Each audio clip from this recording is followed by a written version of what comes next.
Oi para todo mundo, meu nome é Marcos Souza e esse é mais um vídeo do canal Sons Aleatórios.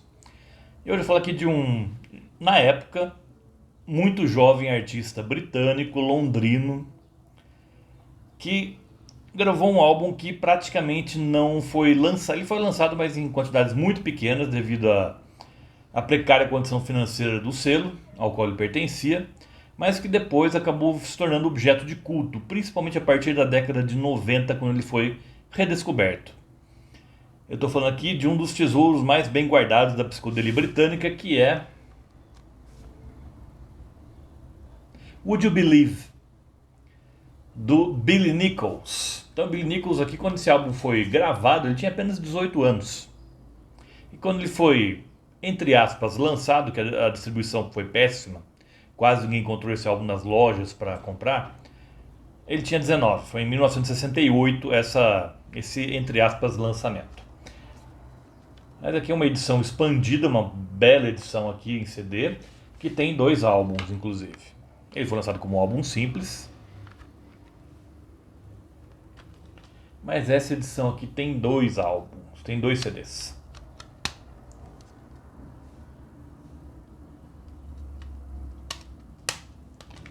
Vou mostrar um pouco do encarte aqui também. Então aqui a capa. E um encarte meio em formato de pôster aqui. Então, esse Billy Nichols, londrino, ele começou a compor muito jovem, com cerca de 13 anos ele compôs a primeira canção dele. E ele foi gravando aí num gravador rudimentar as canções dele, as demos, né? E ele teve a audácia, ele era bem audacioso, ou a cara de pau mesmo, pode-se dizer, de pegar um ônibus lá para Esher, que era um subúrbio ali próximo a Londres, onde morava ninguém menos do que George Harrison.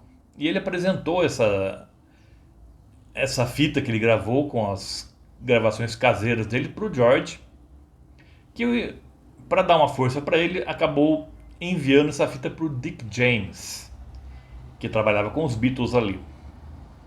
Isso em 1967. Porém, o Dick James acabou perdendo a fita e para tentar amenizar aí o desleixo dele, ele permitiu que o Billy Nichols regravasse num estúdio próprio. E tendo ali como músico de estúdio o respeitado guitarrista Caleb Quaye, que depois ganharia notoriedade por trabalhar nos álbuns de estúdio da fase áurea do Elton John. Mas o Caleb já era bastante conhecido aí como músico de estúdio, e os dois se deram muito bem. E gravaram uma série de demos e de canções embrionárias que estão aqui no segundo CD. Esse segundo CD aqui retrata essas canções que eles gravaram, que aqui é chamado de Snapshot, esse segundo CD aqui. E além das composições do Billy Nichols, ele também nesse ínterim acabou gravando uma composição do próprio Caleb, que também era compositor, como I'm to Blame.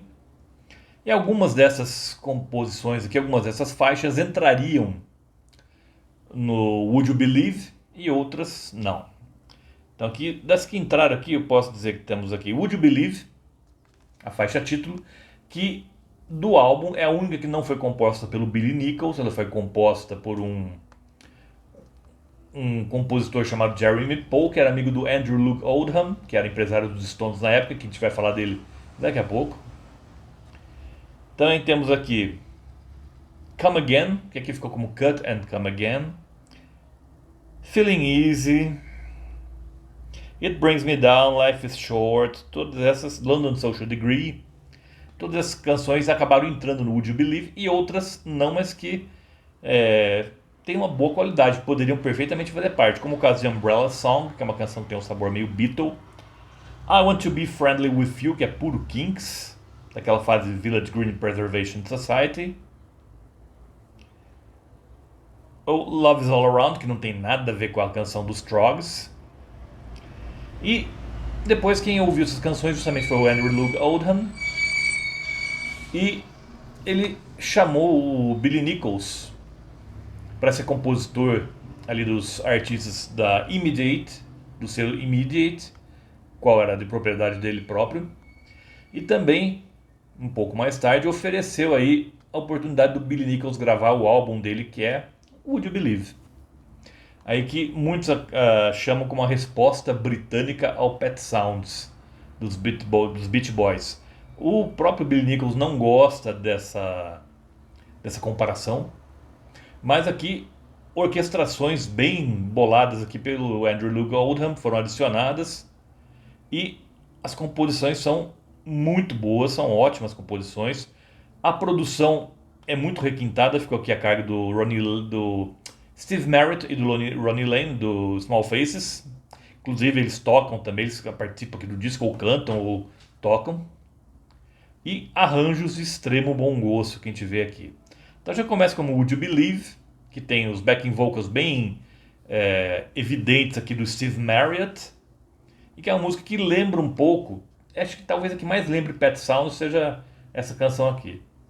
Mas depois temos a maravilhosa Come Again, uma balada lindíssima, sublime. Outra balada muito boa, Life is Short, também, que tem backing vocals também celestiais. Depois vem Feeling Easy, que é uma música, que até é uma balada também, que até foi oferecida para o Frank Sinatra, vejam só. Depois Daytime Girl, que é uma homenagem à então namorada dele, tem uma canção muito bonita também. London Social Degree, essa é mais pop, essa é uma música bem mais pop. E pelas iniciais da canção você vai ver qual foi a influência dessa canção e o que ela está querendo falar sobre, né? De maneira cifrada. London Social Degree. Pega as iniciais de cada palavra aí que você vai ver qual que foi a inspiração dessa canção aqui. E depois temos também outra belíssima Portobello Road, uma ode aí à famosa rua de Londres, que estava muito em alta ali também na década de 60, assim como a Carnaby Street.